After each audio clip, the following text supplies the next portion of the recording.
Standard 9, Salient Features of the Constitution of India, Part 1. Already you have studied, where you studied about especially the fundamental rights. Now in this chapter you are going to study directive principles of state policy.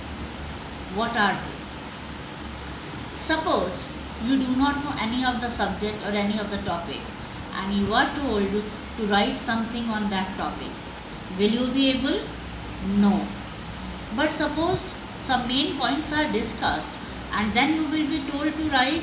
Will you be able? Yes. So, directive principles are the guidelines for the government to make the schemes in the benefit of the government.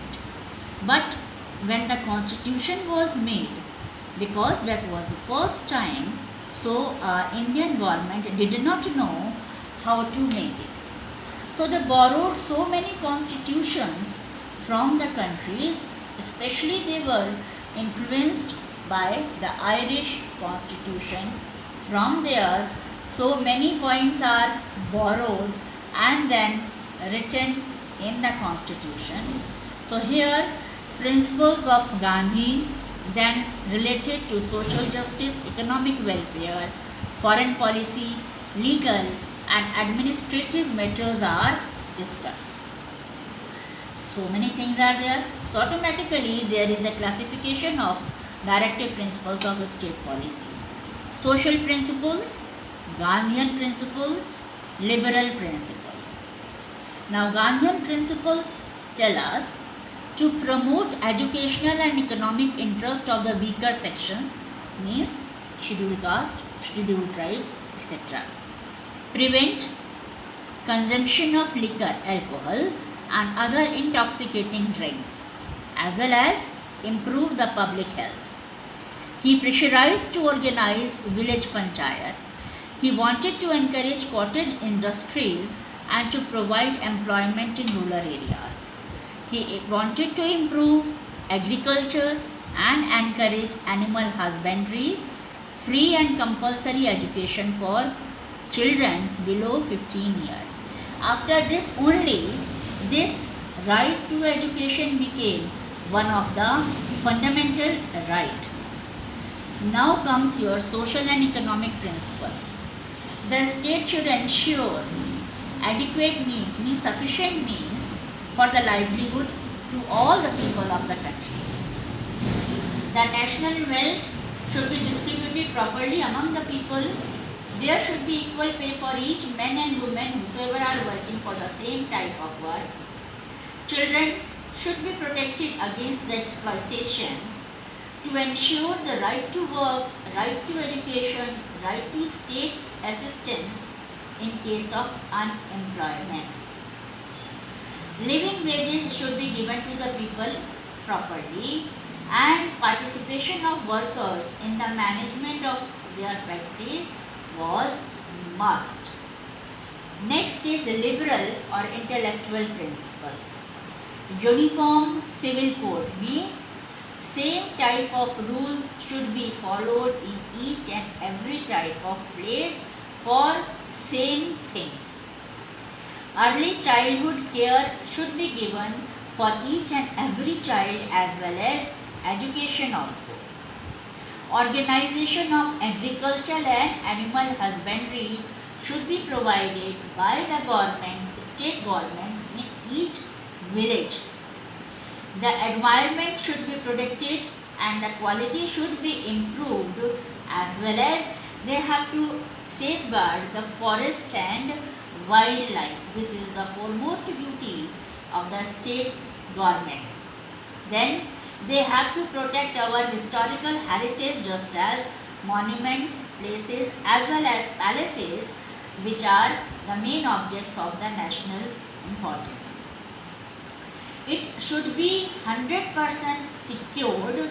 The judiciary should be separated from executive as well as legislative, so that while giving the justice, the judges should not be interfered by our legislature and executive.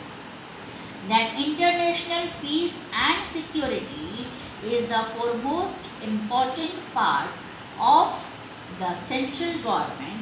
It should be promoted at any cost. Now students, you have studied the directive principles, and also here is one topic: is India a welfare state?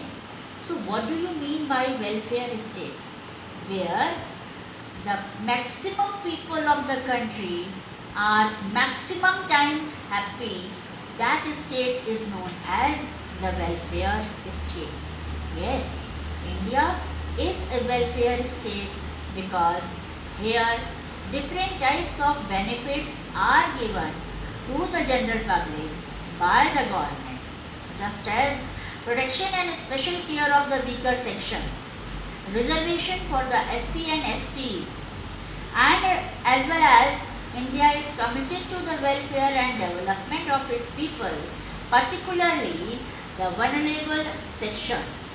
That is why 100% India is a welfare state. Now the importance of directive principles of state policy.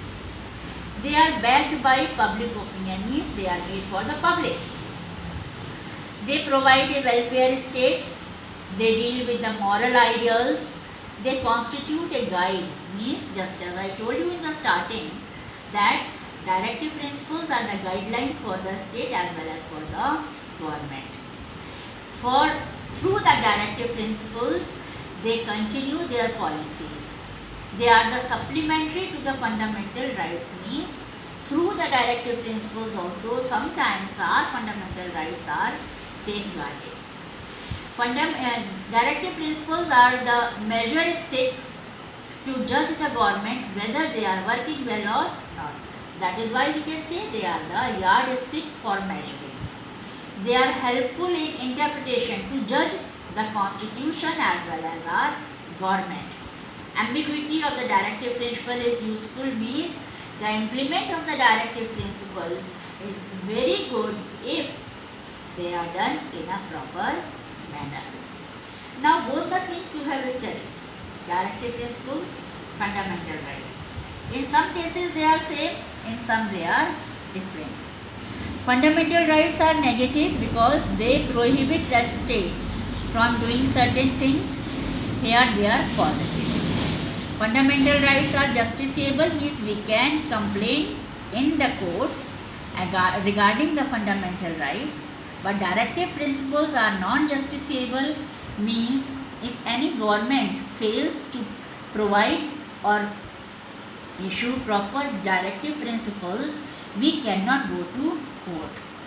Fundamental rights have legal sanctions and directive principles have moral sanctions. Fundamental rights promote the welfare of the individual, hence they are personal and individualistic, but the directive principles promote the welfare of the community, means whole society. Fundamental rights do not require any legislation for their implementation, whereas the directive principle require legislation, means they need the proper laws and schemes for their implementation. Courts are bound to declare law violate of any of the fundamental rights, just as I told you about the rates. The courts cannot declare a law violate for the directive principles as unconstitutional, means if directive principles are not fulfilled by the government, court cannot give any punishment to the government. So these are the differences between the fundamental rights as well as the directive principles, which you have to learn properly in this way, tabular form only.